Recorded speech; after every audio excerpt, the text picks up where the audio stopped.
1982 жылы ауыл шаруашылық институтын бітіргем. Өзім Талдықорғанның азаматымын. 15 жылдай бригадир болдым шаруашылықта. 15 жылдай сол главный агроном болып істедім. 96-тан бері қарай осы ғылымда жүрмін.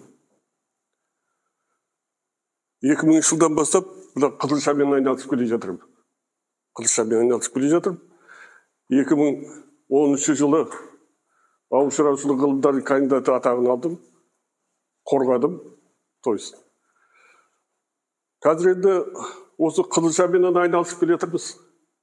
Уже 23 жыл болды мен. Қант құрамы 6 метр биіктікке дейін кетеді. Сабағының жуандығы 5 сантиметр. Мынандай болады ғой тұр. Мына 1 гектардан 2 есе қант қызылшасына қарағанда 2 есе көп қант береді екен. Бұл ең алғаш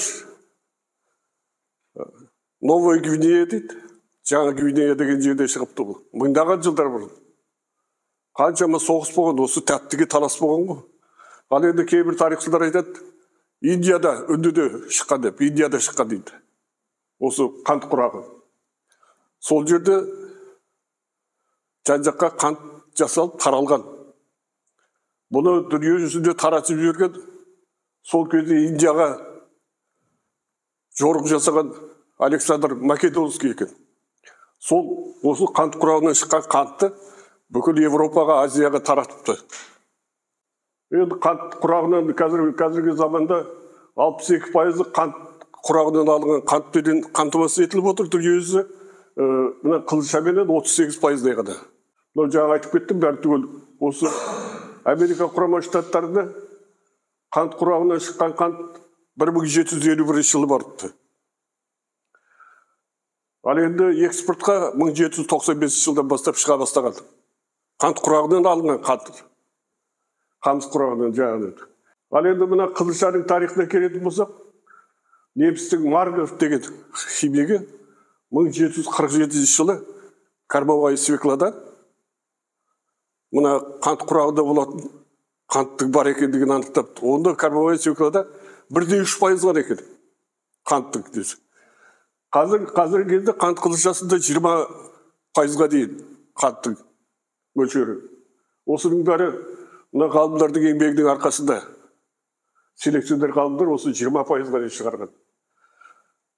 Осының арқында мына Марковтың еңбегін арқылы жалғастырған Ақырт деген кім ғани?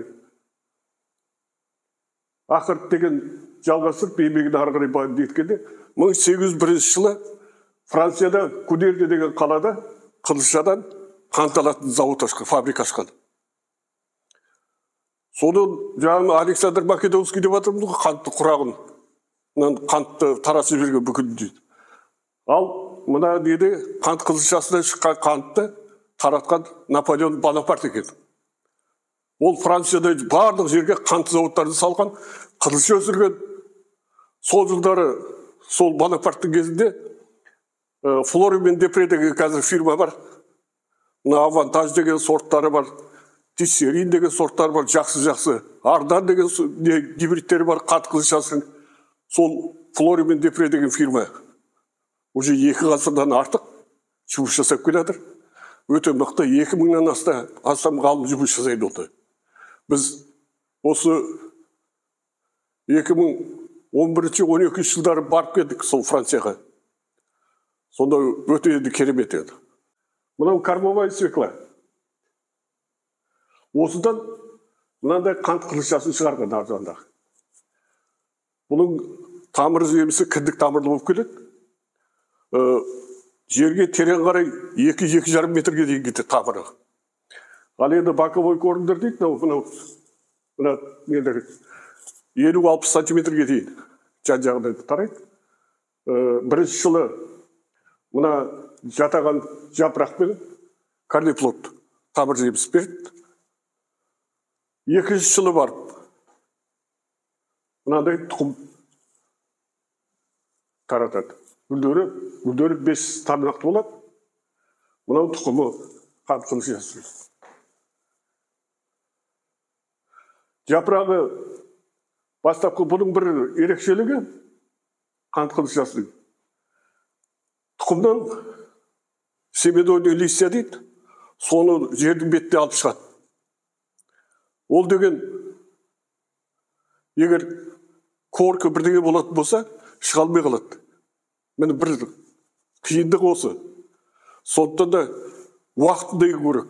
Біздің осы Шу ауданында, Жамбыл облысында ең оңтайлы себу мерзімі 20 сәуірге дейін. 20 сәуірге дейін. Егер 20 сәуірде кешігіп қалатын болсақ, біз коркаға ұрынып қаламыз. Өйткені, олай дейтініміз. Мына 20 сәуірден кейін күн ысиды. Ылғалдың бәрі ары қарай төмен түсіп кетеді. Бетінде жамыр жауған кезде, мына бет жағында қалады да, мынау кеуіп қалады, коркі болып, мынау шықпай қалады. Міне сондықтан да кешікпей егу керек. Бірінші жылғы қызылша 150-170 күн болды. Екінші жылғысы 100-130 күнде тұқым береді. Екінші жылы. Сондай бірде ерекшелігі бар бұның. Ал алғашқы қызылша, бұлар 1 жылдық болған. Ғалымдар соны апарып, осы ғылыми жұмыстармен, селекционердің несімен 2 жылы өсімдік болып шықты. Яғни алғаш шыққанда мұна семидойный листья дейді, осылай шығады. 8-10 күннен кейін екінші пар, бірінші пар настоящий листьев деген болады. 8-10 күннен кейін шығады. Одан кейін 2-3 күннен бастап парлап шыға бастайды. Екінші пар, үшінші пар листьев дейді. Үшінші пар листьевтен кейін бір-бірден шығады. Бір вегетацияда где-то 50-60 жапырақ пайда болады. Бұның ең сол мына қызылшалардың ең бір керек нәрсесі мына жапырақты вегетацияда сақтау керек. Жақсы сақталу керек. Қазіргі заманда бұрын междурядье дейді, қатар аралығын 60 сантиметрден 70-те де кетміз. Қазір жаңа комбайндар келіп жатыр шетелдікі. 50 бен егіп жатырмыз, соған комбайнға қайлап. Яғни ол междурядье жүргеннен кейін, оған 9-дық дөңгелектер салыну керек тракторге. Ал жаңағы 13,5, 12,5, олар келмей жапырағын таптап тастайды. Қызылшаның всход дейміз ғой, жаңағы тұқым жапырақ алған кезде үсік 2-3 градус үсік болатын болса, үсік кетеді. Ал егер жаңағы бір пар настоящий листьев, 2 пар настоящий листьев, сол кезде 6-7 градусқа дейін ол айызға төзімді болады. Сосын жаңағы күзде жиынтерінде айтып жатады, ойбай аяз түсіп кетеді, үйтеді, бүйтеді дейді. Қызылша оған қарамайды. Жапырағы мүмкін сүйтіп шығар, бірақ топырақта ол. Сүбейді. Сосын жарықты жақсы көреді бұл. Ылғалды тіпті жақсы көреді. Топырағы қопсытылған болу керек. Оның топырағы. Сосын тұқымы 2-3 сантиметрден ары егілмеу керек. Төмен түсірмеу керек. Егер 3 сантиметрден төмен түсіп кетсе, ол шықпайды. Сондай бір несі бар. Өте қазіргі сейілкалар шығып жатыр. Пневматический сейілкалар. Өте жақсы. Олар 2 сантиметр ба, 2 сантиметр, 3 сантиметр ба, 3 сантиметрге ғана себеді. Бұның алдында мына топырақты өңдейтін жаңағы заманауи бір техника бар. Компактор деп айтады. Компактор дейді. Бір жүргенде 4 операцияны бір істейді. Ең бір жақсысы бұның маған ұнайтыны семенной ложи деген. Мына себу терең деген осыны қалдырады ғой. Мына астын таптайды, мына бет жағы қопсытылған болып тұрады. Осы 2-3 сантиметрден ары қарай түспейді. Түскен тұқым жақсы шығады. Қазақстандағы қантқа деген сұраныс 500 мың тонна, 450-500 мың тонна. Енді соның ішінде 245 мың тоннасын халық пайдаланады екен, қант ретінде 100 мың тоннасына напиток шығарады екен, 155 мың тоннасына кондитерский изделие дейді, сол тәтті тоқаш андай мындай бірдеңе шығады. Конфет сондай шығады. Мына енді Қазақстанда осы соңғы жылдарға егіп жүрген қант қызылшасының мөлшері 14-17 мың гектардан ғана болып тұр қазір. Өнімділігі уражай сол 300 центнердің мөлшерінде кейбір шаруашылықтарда 800-ден 100 тоннадан алып жүрген гектарына. Мына Жетісу облысында сондай Хиличенко деген шаруашылық бар, солар жақсалады. Мына енді дүние жүзіндегі қант қызылшасын егетін 10 ірі мемлекет бар. Ең көп егетін мына Россия екен. 1 миллион гектарға егеді. Одан кейін Америка, одан кейін Франция, Германия, Турция, Украина, Польша, Қытай, Иран, Беларусь. 10 мемлекет ең ірі қант қызылшасын көп егетіндер. Мына байқап отырсаңыздар, Россияның уражайы 47 тонна гектарына. Американікі 73 тонна. Мына Франция 83 тоннадан алады екен. Өте жақсы. Біздің Қазақстандағы жағдай мынау. Бұрын қант шығаратын 8 завод болған. Соның 4-еуі ғана қалды қазір. Екеуі осы Жамбыл облысында, Мерке мен Тараз. Екеуі Жетісу облысында. Ақсу қант заводы мен Көксу қант заводы. Екеуі ғана бар. Сосын ең бір жақсы жері ыңғайлы қызылша егуге облыстар осы Алматы облысы мен Жамбыл облысы ғой осы. Ары қарай. Мына сол нелер. Ең бір көп егілген жылдары Совет өкіметі кезінде 80 мың гектарға дейін Қазақстанда қызылша егіліпті. 80 мың гектарға дейін.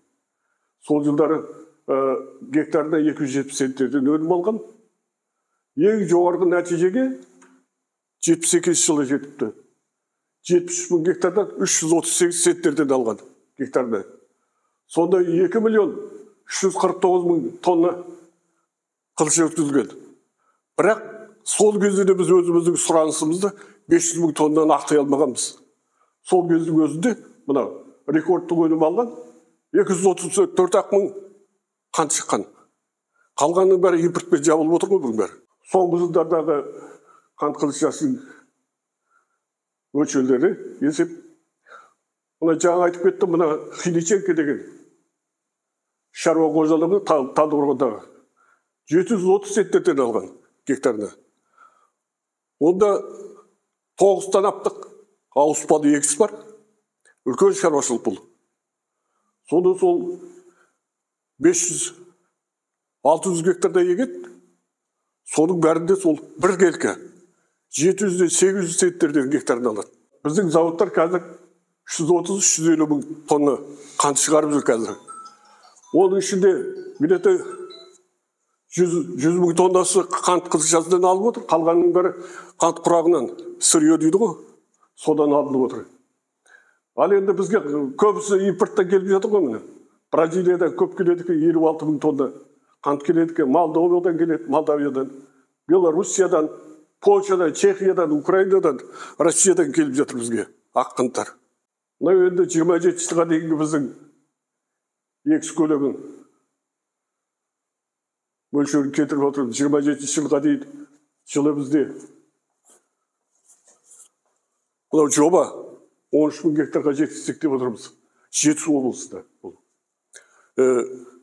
Уражайы 446-тан сонда 580 мың тонна қызылша өткіземіз деп. Ал енді мына Жамбыл облысында 10 мың гектарға апарсақ деп жатырмыз. Мына уражайы 420 центнерден. Сол осы 380 мың тоннадай қант өткізсек деп жобасы болды бәрі. Осыдан біз 27 жылы 100 мың тонна қант шығарамыз деп отырмыз. Соның өзі біздің сұраныстың 25% ақтайды екен. Соның өзі мынау азық-түлік қауіпсіздігі дегені 25%-ға жеткізсек, онда бізге өте дұрыс нәтиже болып табылар еді. Мына енді сол енді қант зауыттарындағы Барлығы 2027 жылы 880 мың тонна қылыш өткізсек деп отырмыз қант зауыттарда. Болды бұның біріншіден. Екіншісі селекция жөнінде.